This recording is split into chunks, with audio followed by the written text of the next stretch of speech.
കമൻറ്റുകൾ കണ്ടു, നല്ല കമൻറ്റും ചീത്ത കമൻറ്റും ഒക്കെ കണ്ടു. അതൊന്നും കമൻറ്റൊന്നും അല്ല എൻ്റെ ജീവിതം. അപ്പോൾ അതൊന്നും ഞാൻ ഞാൻ തവക്കൽത്തു അല്ല, അള്ളാഹുവിൻ്റെ പക്കലാണ് കൊടുത്തിരിക്കുന്നത്. അള്ളാഹു എനിക്ക് 4 മക്കളെ തന്ന് കുഞ്ഞുള്ള കാര്യമാണ് അറിയണം. അതിൽ ഒരാളെ എനിക്ക് അള്ളാഹു തിരിച്ചെടുത്ത് ഒരു കുഞ്ഞിന് വേണ്ടി കൊതിച്ചു. അള്ളാഹു എനിക്കിപ്പോൾ 3 കുഞ്ഞുങ്ങളെ തന്നു. ആണിനും പെണ്ണിനും തന്നു. അൽഹംദുലില്ലാ. പിന്നെ നജ്ല ഷാൻ, ഇനി നീ ഒരു വിവാഹം ചെയ്യുമോ എന്നൊക്കെ എന്തൊക്കെയോ കമൻറ്റ്, അതിനൊക്കെ ഞാൻ മറുപടി പറയാം. ഇനി ഒരു വിവാഹം പറ്റൂല, ഇനി ഒരു ജീവിതവും ഇല്ല, ഇനി ഒന്നുമില്ല. നജ്ല ഷാൻ തന്നെയാണ്. പെട്ടെന്ന് നല്ലപോലെ ജീവിച്ചുകൊണ്ടിരുന്ന ഒരാൾ മദ്യപാനമൊക്കെ ഒഴിവാക്കി മാറി നിന്നപ്പം പെട്ടെന്ന് എന്തുകൊണ്ട് ഇങ്ങനെ ആയിപ്പോയി എന്ന് ചോദിച്ചാൽ ഒരു ഫാമിലി പ്രശ്നങ്ങളും ഇല്ല. തവക്കൽത്തു അലല്ലാഹ്. നല്ലൊരു മാസം എന്താണ്, ഒരുപാട് കാര്യങ്ങളും ബുദ്ധിമുട്ടുകളും ടെൻഷനുകളും പ്രയാസങ്ങളും ഒക്കെ ഉണ്ട്. മനുഷ്യനാണ്. നമ്മൾ ഒരു ആളിനെ കുറ്റപ്പെടുത്തി നമുക്ക് ഒരുപാട് കാര്യങ്ങൾ പറയാം, പക്ഷേ അയാളെ നന്മ പറയാൻ നമ്മൾ നാവ് ചിലപ്പോൾ വഴങ്ങില്ല. അതുകൊണ്ട് എനിക്ക് ഒരുപാട് തിന്മകളുണ്ട്. ചിലപ്പോൾ നിങ്ങളെൻ്റെ നന്മ കാണില്ല, തിന്മ മാത്രമേ കാണൂ. അതൊക്കെ പോട്ടെ, അവിടെ ഇരിക്കട്ടെ, ബാക്കി കാര്യങ്ങളൊക്കെ അവിടെ ഇരിക്കട്ടെ. ഇപ്പോൾ എനിക്ക് ഈ കുഞ്ഞിനെ ഒരുപാട് കമൻറ്റ് വന്നു. എന്തായാലും ഞാൻ 20-ാം തീയതി ഹോസ്പിറ്റലിൽ പോകുന്ന ദിവസമാണ്. അള്ളാഹു ഹൈറാക്കി തരുവാണെങ്കിൽ അതേപോലെ അള്ളാഹു എന്താണ് തീരുമാനിച്ചിരിക്കുന്നത് അതുപോലെ. എൻ്റെ മനസ്സ് ഇപ്പോഴും വെള്ളക്കടലാസ് പോലെയാണ്.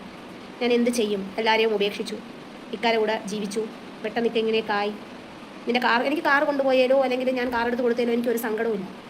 പക്ഷേ ഒരു കാര്യം ഞാൻ ഉറപ്പ് പറയാം, ഷാൻ ഇനി ഒരു പെണ്ണിനെ നോക്കില്ല എന്നാണ് എൻ്റെ അഭിപ്രായം. കാരണം എന്ന് വെച്ചാൽ എന്നെ അത്രയ്ക്ക് ജീവനാണ്. പക്ഷേ ഈ മദ്യം ഒരുപാട് കുടുംബജീവിതങ്ങളെ തകർക്കുന്നത് മദ്യമാണ്. നമ്മൾ തമ്മിൽ വലിയ പ്രശ്നങ്ങളില്ല. കുട്ടികൾക്ക് എന്താണെങ്കിലും മേടിച്ചു കൊടുക്കുകയും കുട്ടികൾ വാപ്പാന്ന് വിളിച്ച് കൊതി തീർന്നില്ല. വേറൊരു കാര്യം കൂടെ ഞാൻ അടുത്ത് പറഞ്ഞുതരാം. ഈ കുഞ്ഞ് പ്രഗ്നൻ്റ് ആയ സമയത്ത് നമ്മൾ ആദ്യമൊന്നും അറിയില്ലല്ലോ, നമുക്കിങ്ങനെയാണ്, നമ്മൾ ഉറപ്പിച്ചിട്ടില്ലായിരുന്നല്ലോ. ഇങ്ങനെ ഹോസ്പിറ്റലിലൊക്കെ പോയി നമ്മളിങ്ങനെ ഗുളിക കഴിച്ചപ്പോൾ സ്കാനിങ്ങിന് കുഴപ്പമൊന്നും ഉണ്ടാവില്ല. ഹായ് ഫ്രണ്ട്സ്, എല്ലാവർക്കും പുതിയൊരു വീഡിയോയിലോട്ട് സ്വാഗതം. എല്ലാവർക്കും സുഖമാണെന്ന് വിചാരിക്കുന്നു. അതുപോലെ തന്നെ എൻ്റെ വീഡിയോ പുതുതായിട്ട് കാണുന്നവരുണ്ടെങ്കിൽ ഒന്ന് സബ്സ്ക്രൈബ് ചെയ്യുക. അതുപോലെ ഹൈപ്പ് എന്നൊരു ഓപ്ഷൻ ഉണ്ട്, അതുപോലെ ഒന്ന് ഹൈപ്പും ചെയ്യുക കേട്ടോ. എല്ലാവരുടെയും സപ്പോർട്ട് കൊണ്ട് എന്തായാലും എനിക്ക് 50K ആയിട്ടുണ്ട്. തുടർന്നും നിങ്ങളുടെ സപ്പോർട്ടും കാര്യങ്ങളൊക്കെ ഉണ്ടെങ്കിലാണ് ഇനി ഒരുപാട് ഉയരങ്ങളിലെത്താൻ കഴിയുള്ളൂ. എന്തായാലും 50K ആക്കി തന്ന എല്ലാവർക്കും ഒരുപാട് താങ്ക്സ് കേട്ടോ. ഇപ്പോൾ നജ്ല ഷാൻ്റെ വീഡിയോ ഞാൻ കുറച്ച് ദിവസം മുമ്പ് ഇങ്ങനെ കാണാനിടയായി. അപ്പോൾ ഒന്നും എനിക്ക് വീഡിയോ ചെയ്യാൻ പറ്റിയില്ല. ആ സമയത്തൊക്കെ ഓരോ തിരക്കുകൾ നോമ്പൊക്കെ ആയിട്ട് വീഡിയോകളൊന്നും ചെയ്യാൻ ഉള്ളൊരു ഇതിലായിരുന്നില്ല, തിരക്കൊക്കെ ആയിരുന്നു, ചെയ്യാനുള്ള സമയം കിട്ടിയില്ല. പുള്ളിക്കാരി എന്താ പറയുക, കുറച്ചൊന്ന് റീച്ച് കുറയുന്ന സമയത്ത് പിന്നെയും വരും. എൻ്റെ ഭർത്താവ് വീണ്ടും മദ്യപാനം തുടങ്ങി, വീണ്ടും പോയി, എന്നെ ഉപേക്ഷിച്ച് പോയി, ഇനി എനിക്ക് ആരുമില്ല, ഞാൻ ഒറ്റപ്പെട്ടിട്ടാണ്, അങ്ങനെയാണ് എൻ്റെ മക്കളെ ഉപേക്ഷിച്ച് പോയി, അതാണ് ഇതാണെന്ന് പറഞ്ഞിട്ട് ഇങ്ങനെ കള്ളത്തരങ്ങളൊക്കെ പറഞ്ഞിട്ട് ഇങ്ങനെ വീഡിയോ ഇടും. ഈ ഷാൻ എന്ന് പറയുന്ന വ്യക്തി മദ്യപാനിയാണെന്നും അദ്ദേഹത്തിന് ഒരിക്കലും മദ്യപാനം ഉപേക്ഷിക്കാൻ കഴിയില്ല എന്നെല്ലാം പൂർണ്ണ വ്യക്തമായിട്ട് അറിയുന്നൊരു ആളാണ് ഈ നജ്ല എന്ന് പറയുന്നൊരു വ്യക്തി. വീട്ടുകാരെല്ലാം എന്താ പറയുക, അവന് വിവാഹം കഴിക്കരുത് എന്ന് പറഞ്ഞിട്ട് പുള്ളിക്കാരി ഒറ്റക്കാലിൽ നിന്ന് അവനെ വിവാഹം കഴിക്കുകയാണ് ചെയ്തത്. അതിൻ്റെ ആ പുറത്ത് വീട്ടുകാരെല്ലാം, ഇപ്പം ഉമ്മയാണെങ്കിലും വാപ്പയാണെങ്കിലും സഹോദരങ്ങളെല്ലാം പുള്ളിക്കാരിയെ മാറ്റി നിർത്തിയിരിക്കുകയാണ്. പുള്ളിക്കാരിയെ ഒരു തരത്തിലും സപ്പോർട്ട് ചെയ്യുന്നില്ല. എന്തൊരു പ്രശ്നം വന്നാലും ഇപ്പോൾ അവർ വരികയോ അല്ലെങ്കിൽ ഇവളുടെ കാര്യങ്ങളൊന്നും നോക്കുകയൊന്നും ചെയ്യില്ല. ആ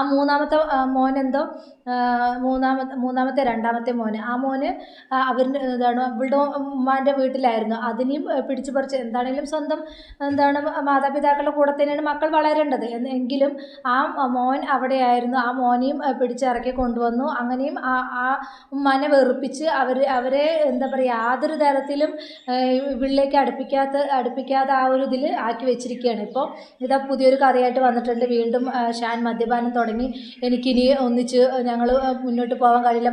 മൂന്നാമത്തെ ഇത് കഴിഞ്ഞു, നാലാമത്തെ കല്യാണം ഇത്. ഇപ്പോൾ ആ 4ാമത്തേൽ കല്യാണം കഴിഞ്ഞു, അതിലും ഗർഭിണിയാണ്. ഈ 3 മക്കളിൽ ആ 3 മക്കളും ഓരോ വാപ്പമാരാണ്.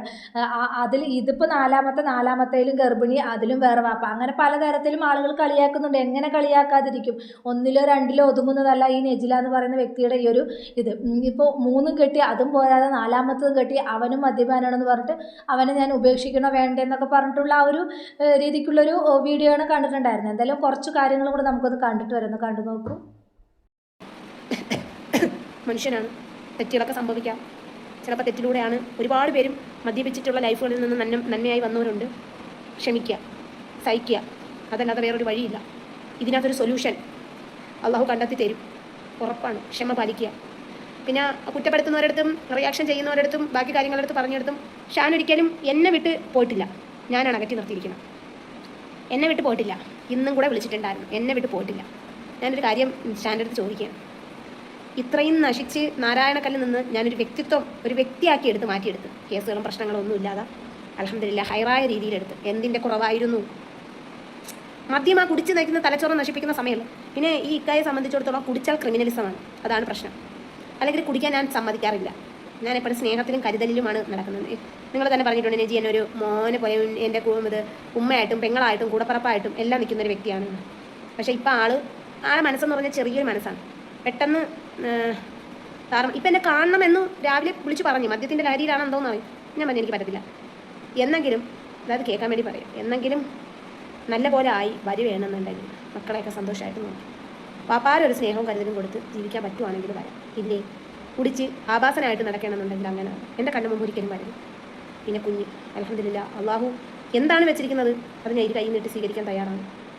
ഒരിക്കലും ഒരു വാർത്ത എൻ്റെ ചെവി കേൾക്കാതിരിക്കട്ടെ. പിന്നെ ഞാനൊരിക്കലും കളഞ്ഞിട്ടില്ല, ഞാനൊരിക്കലും ഒന്നും പറഞ്ഞിട്ടുമില്ല, ഒന്നും ചെയ്തിട്ടില്ല. മദ്യപാനം ഒരുമിച്ച് ജീവിക്കാൻ പറ്റത്തില്ല. കാരണം ഓരോരുത്തർ മദ്യപിക്കുന്നത് ഓരോ രീതിയിലാണ്. ചിലർ സൈലൻ്റ് ആയിരിക്കും, ഇത് വൈലൻ്റാണ്. അപ്പോൾ നമുക്ക് അങ്ങനത്തെ ഒരു ഇത് പറ്റത്തില്ല. കാരണം മദ്യപാനമൊക്കെ മാറ്റിൻ്റെ ഇത് കുടിച്ചപ്പം പെട്ടെന്ന് അങ്ങ് ശരീരത്തിനെ ഏറ്റ്. അപ്പോൾ എനിക്ക് തെറ്റുപറ്റിപ്പോയി എന്ന് പറയുന്നുണ്ട്. ഒരുപാട് സൊല്യൂഷനുകളുണ്ട്. മദ്യപാനം ഡി അഡിക്ഷൻ സെൻ്ററിൽ കൊണ്ടുപോയി മാറ്റാം, ബാക്കി കാര്യം എല്ലാം ചെയ്യാം എന്നൊക്കെ. ഇവളിപ്പോൾ പറഞ്ഞല്ല പിന്നെ വന്ന് പറയുന്നത്. ഇപ്പോൾ പറഞ്ഞ കുറച്ച് കാര്യങ്ങൾ പറയും, പിന്നെ അടുത്ത വീഡിയോയിൽ വേറെ എന്തെങ്കിലുമൊക്കെ പൊട്ടത്തെറ്റുകളായിരിക്കും പറയുന്നത്. അതുകൊണ്ടാണ് ആളുകൾ നെഗറ്റീവ് പറയുന്നതും. ഇപ്പോൾ പറയുന്നു എന്താണ്, നേരത്തെ ഒരു വീഡിയോയിൽ പറയുന്നുണ്ടായിരുന്നു, എല്ലാം കൂടെ ഇതിൽ ഞാൻ ഇടുന്നില്ല, ഒരുപാട് ലെങ്തി ആയി പോകും. നേരത്തെ ഒരു വീഡിയോയിൽ പറയുന്നുണ്ടായിരുന്നു ഷാൻ വിളിക്കാറില്ല, പറയാറില്ല, ഞാൻ എന്താണ് ഷാൻ എന്നെ ഉപേക്ഷിച്ച് പോയി എന്നാണ് പറയുന്നത്. ഇപ്പോൾ പറയുന്നത് കണ്ടില്ലേ, ഷാൻ എന്നെ ഉപേക്ഷിച്ച് പോയതല്ല, ഞാനാണ് ഷാനിനെ അകറ്റി നിർത്തിയിരിക്കുന്നതൊക്കെയാണ് പറയുന്നത്. അപ്പോൾ മദ്യപിച്ച് കഴിഞ്ഞാൽ പുള്ളിക്കാരൻ ക്രിമിനലാണ് എന്നാണ് പറയുന്നത്. മദ്യപിച്ച എല്ലാവരും ക്രിമിനലാണ് ആകുന്നത്. അപ്പോൾ ആ മദ്യപാനികളുടെ കൂടെ ജീവിക്കാൻ പാടായിരിക്കും. അപ്പോൾ ആ മദ്യപാനിൻ്റെ കൂടിയാണ് വേറെ രക്തത്തിൽ പിറന്ന വേറെ ആണുങ്ങളിൽ പിറന്ന മക്കളാണ് അവളുടെ കൂടെ ഉള്ളത്. അപ്പോൾ ഒന്ന് ആലോചിച്ച് നോക്കൂ, സ്വന്തം രക്തത്തിൽ പിറന്ന മക്കളെ പോലും വെറുതെ വിടാത്ത കാലമാണ് ഈ വന്ന കാലം. അപ്പോൾ വേറെ രക്തത്തിൽ പിറന്ന ആ മക്കളെ ഈ ഷാൻ എന്ന് പറയുന്ന വ്യക്തി മദ്യപിച്ച് വന്ന എന്തെല്ലാം ചെയ്യുമെന്നൊന്ന് ആലോചിച്ച് നോക്കൂ. അതൊന്നും ചിന്തിക്കാതെയാണ് ഇവള് എടുത്തു ചാടി നാലാമതൊരു വിവാഹം കഴിച്ചതും. അവന് മദ്യപാനിയാണ് എന്ന് അറിഞ്ഞിട്ടാണ് ഈ തോന്നിയവാസം ഇവള് ചെയ്തത്. ഇവള് നേരത്തെ കല്യാണം കഴിച്ച 1-2 ഭർത്താവൊക്കെ മദ്യപാനിയായിരുന്നു. അങ്ങനെയാണ് ജീവിതം ഇവളുടെ ഉപേക്ഷിച്ചത്. എന്നിട്ടും അറിഞ്ഞുകൊണ്ട് വീണ്ടും ഈ ഒരു കുഴിയിലെടുത്ത് ചാടേണ്ട കാര്യം ഇവൾക്ക് വല്ല കാര്യം ഉണ്ടായിരുന്നു. എന്നിട്ടാണ് ഇവിടെ കിടന്ന് കൊണകൊണാന്നടിക്കുന്നത്. ഇപ്പോൾ പുതിയ രസം അതല്ല, പുള്ളിക്കാരൻ എന്താ പറയുക, പെരുന്നാളൊക്കെ ആയപ്പോൾ തിരിച്ചു വന്നിട്ടുണ്ട്. ആ ഒരു വീഡിയോയും കണ്ടിട്ടുണ്ടായിരുന്നു, ഞാൻ സൈഡിൽ കാണിക്കുന്നുണ്ട്. ഭയങ്കര തിരിച്ചു വന്നു കഴിഞ്ഞാൽ ഭയങ്കര ഡാൻസും കൂത്തും പാട്ടുകളും ഭയങ്കര സ്നേഹവും കാര്യങ്ങളൊക്കെയാണ്. പോയി കഴിഞ്ഞാൽ പോവുകയാണോ ഇനിയിപ്പോൾ റീച്ചിന് വേണ്ടിയിട്ട് ഈ പുള്ളിക്കാരി ഇങ്ങനെ കഥകൾ മെനഞ്ഞ് പറയുകയാണെന്നൊന്നും അറിയില്ല. ഇപ്പോൾ കുറച്ചൊന്ന് റീച്ച് കുറയുന്നു കണ്ടാൽ ഇങ്ങനെ എടുത്തിടും, എന്നെ ഉപേക്ഷിച്ച് പോയി, എന്നെ മക്കളെ ഉപേക്ഷിച്ച് പോയി എന്ന് പറഞ്ഞിട്ട് എടുത്തിടും. അപ്പോൾ അത് വെച്ചിട്ട് റിയാക്ഷൻ ഒരുപാട് ആളുകൾ റിയാക്ഷൻ ചെയ്യും. ഇപ്പോൾ കൈസ്, ഷെഫീന, അതുപോലെ ബീൻ, അങ്ങനെയുള്ള കുറച്ച് പേര് ഇവളുടെ എടുത്തിട്ട് ഒരുപാട് വീഡിയോ ചെയ്യുന്നത് ഞാൻ കണ്ടിട്ടുണ്ട്. അപ്പോൾ അതെടുത്തിട്ട് പുള്ളിക്കാരുടെ വീഡിയോ ചെയ്യും. അപ്പോൾ പുള്ളിക്കാരിക്ക് റെക്കമെൻഡ് വരും, അങ്ങനെ റീച്ച് ആകും. അത് ഉദ്ദേശിച്ചിട്ടാണ് ഈ പുള്ളിക്കാരി ഇങ്ങനെയൊക്കെ ചെയ്യുന്നതെന്ന് അറിയില്ല. എന്ത് തന്നെയാണെങ്കിലും ഈ ഒരു ഇവള് വായി തുറന്ന നുണ പറയുന്ന ഒരു സ്ത്രീയാണെന്നുള്ളത് ഈ പറയുന്ന വീഡിയോകളിൽ നിന്നെല്ലാം വ്യക്തമാണ്. ഒരു വീഡിയോയിൽ പറഞ്ഞതല്ല, പിന്നെ അടുത്ത വീഡിയോയിൽ പറയുന്നത്. എന്തായാലും കുറച്ച് ഭാഗം കൂടെ നമുക്കൊന്ന് കണ്ടിട്ട് വരാം, ഒന്ന് കണ്ടു നോക്കാം. നമ്മൾ അള്ളാഹു ഹറാമാക്കിയ കാര്യമാണ്. ഇനിയെങ്കിലും 10-40 വയസ്സാവാറായി, ഇനിയെങ്കിലും ഒതുങ്ങി സന്തോഷമായി മദ്യപാനമൊക്കെ ഇല്ലാതിരിക്കുകയായിരുന്നു, ബാക്കി പ്രശ്നങ്ങളൊന്നും ഇല്ലാതിരിക്കുകയായിരുന്നു. എന്ത് പറ്റി എന്ന് ചോദിച്ചാൽ എനിക്കറിയില്ല.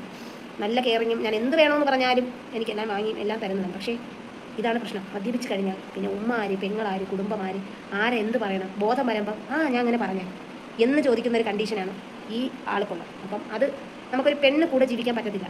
കാരണം ഏത് സമയം എങ്ങനെ ആക്രമിക്കുമെന്നും പറയാൻ പറ്റത്തില്ല. ആ സമയത്ത് കൊന്നിട്ട് പിന്നെ ബോധം വരുമ്പം ചിലപ്പം ഒരു പക്ഷേ ഞാനത് ചെയ്ത് പോയല്ലോ എന്ന് വരൂലേ, അങ്ങനത്തെ ഒരു കണ്ടീഷനാണ്. എന്തായാലും അള്ളാഹു ഹൈറായൊരു തീരുമാനം വരട്ടെ. എന്തായാലും ആരൊക്കെ ഇനി എന്തൊക്കെ പറഞ്ഞാലും എല്ലാവർക്കും പരാജയങ്ങളും എല്ലാവർക്കും ഇതൊക്കെ ഉണ്ട്. പക്ഷേ എൻ്റേത് സമൂഹത്തിൽ എന്നെക്കാട്ടും കഷ്ടത അനുഭവിക്കുന്ന ഒരുപാട് പേരുണ്ട്. എത്ര പേര് ഫോൺ വിളിച്ചിട്ട് പറഞ്ഞെന്നറിയാം. ഒരു കുഞ്ഞില്ലാതെ കുഞ്ഞിന് വേണ്ടി കഷ്ടപ്പെടുന്നവരുണ്ട്. പടച്ചവനെ എന്താണ് തീരുമാനമെന്ന് എനിക്കറിഞ്ഞൂടാ. ആളെവിടെയുണ്ടെന്നോ എങ്ങനെയുണ്ടെന്നോ ഒന്നും എനിക്കറിയില്ല. ഞാൻ അങ്ങോട്ട് വിളിക്കാനും ശ്രമിച്ചിട്ടില്ല. അതുകൊണ്ട് എന്തെന്ന് വെച്ചാൽ അള്ളാഹു ഒരു തീരുമാനം എടുക്കട്ടെ. അള്ളാഹു ഒന്ന് ജനിച്ചോട്ട് മരിക്കണല്ലോ, അള്ളാഹു ഒരു വഴി കാണിച്ചു തരട്ടെ. ആരെയും ആശ്രയമില്ലാത്തൊരവസ്ഥയായി.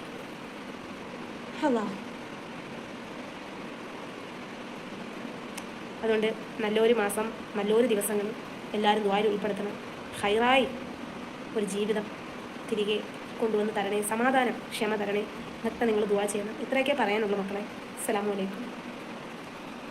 അതങ്ങനെയാണ്. മദ്യപിച്ച് കഴിഞ്ഞാൽ ആരാണെന്നുള്ളതൊന്നും അറിയില്ല. അതുപോലെ തന്നെ ഷാൻ്റെ ആദ്യ ഭാര്യ ഭാര്യയ്ക്ക് വയ്യാതായപ്പോഴാണ് ഷാൻ ജുമൈല എന്ന് പറയുന്ന ആ ഒരു സ്ത്രീയെ ഉപേക്ഷിക്കുന്നത്. അതുപോലെ തന്നെ ഇപ്പോൾ ഈ ഒരു നജില എന്ന് പറയുന്ന ഒരു വ്യക്തിക്ക് ഇപ്പോൾ പ്രഗ്നൻ്റ് ആയതിനു ശേഷം പുള്ളിക്കാരിക്ക് ഭയങ്കര വയ്യാഴികയും കാര്യങ്ങളാണ്, ഒന്നും ചെയ്യാൻ പറ്റാത്തൊരു സിറ്റുവേഷനാണ്. അപ്പോൾ അതുകൊണ്ട് തന്നെ ഇപ്പോൾ എന്താണ് ആ ഒരു ഇതിന് വേണ്ടിയിട്ട് പുള്ളിക്കാരൻ വിളയെ ഉപേക്ഷിച്ചു എന്ന് തന്നെ വേണമെങ്കിൽ പറയാം. അപ്പോൾ ഉപേക്ഷിച്ചിട്ടില്ല, വീണ്ടും തിരിച്ചു വന്നിട്ടുണ്ട്.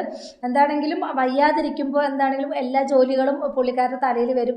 അത് പുള്ളിക്കാർക്ക് ചെയ്യാൻ വയ്യ. അപ്പം നെയ്സിൽ പുള്ളിക്കാരൻ അവരെ ഉപേക്ഷിച്ച് പോകും. അതാണ് പതിവ്. അപ്പോൾ എന്ത് തന്നെയാണെങ്കിലും ഈ വീഡിയോ കണ്ടിട്ട് നിങ്ങൾക്ക് എന്താണ് തോന്നുന്നത് വെച്ച് നിങ്ങൾ കമൻറ്റ് ബോക്സിൽ അറിയിക്കുക. എനിക്ക് ഇതിൽ കൂടുതലൊന്നും പറയാനില്ല. എന്താ ചോദിച്ചാൽ ഇവർ 2 ദിവസം ഇങ്ങനെ കുറ്റം പറഞ്ഞിട്ട് വരും. 3ാമത്തെ ദിവസം ഭയങ്കര കെട്ടിപ്പിടുത്തും ഡാൻസും കൂത്തും ഭയങ്കര ഇതൊക്കെ ആയിരിക്കും, ഭയങ്കര റീലും കാര്യങ്ങളൊക്കെ ആയിരിക്കും. പിന്നെ അവിടെ പോയി ഇവിടെ പോയി ഞങ്ങൾ ഒന്നിച്ച് അത് ചെയ്തു ഇത് ചെയ്തു എന്നൊക്കെ പറഞ്ഞിട്ടുള്ള ഭയങ്കര വീഡിയോകളും കാര്യങ്ങളൊക്കെ ആയിരിക്കും. എന്തായാലും ഈ വീഡിയോ കാണുന്ന നിങ്ങളുടെ അഭിപ്രായം എന്താണെന്ന് വെച്ചാൽ നിങ്ങളും കമൻറ്റ് ബോക്സിൽ അറിയിക്കുക. അപ്പോൾ ഇത്രയുള്ള ഒരു ടോപ്പിക് പുതിയൊരു ടോപ്പിക്കുമായി നമുക്ക് വീണ്ടും കാണാം. അതുപോലെ തന്നെ വീഡിയോ കാണുന്നവരൊക്കെ ഒന്ന് സബ്സ്ക്രൈബ് ചെയ്ത് സപ്പോർട്ട് ചെയ്യുക. ഈ വീഡിയോ ഫേസ്ബുക്കിലാണ് കാണുന്നുണ്ടെങ്കിൽ ഒന്ന് ഫോളോ ചെയ്ത് സപ്പോർട്ട് ചെയ്യുക കേട്ടോ. അതിൽ ഫോളോവേഴ്സ് കുറവാണ്. അപ്പോൾ എല്ലാവരും ഒന്ന് ഫോളോ ചെയ്യുക. അപ്പോൾ ഇത്രയുള്ള ഒരു ടോപ്പിക് പുതിയൊരു ടോപ്പിക്കുമായി നമുക്ക് വീണ്ടും കാണാം.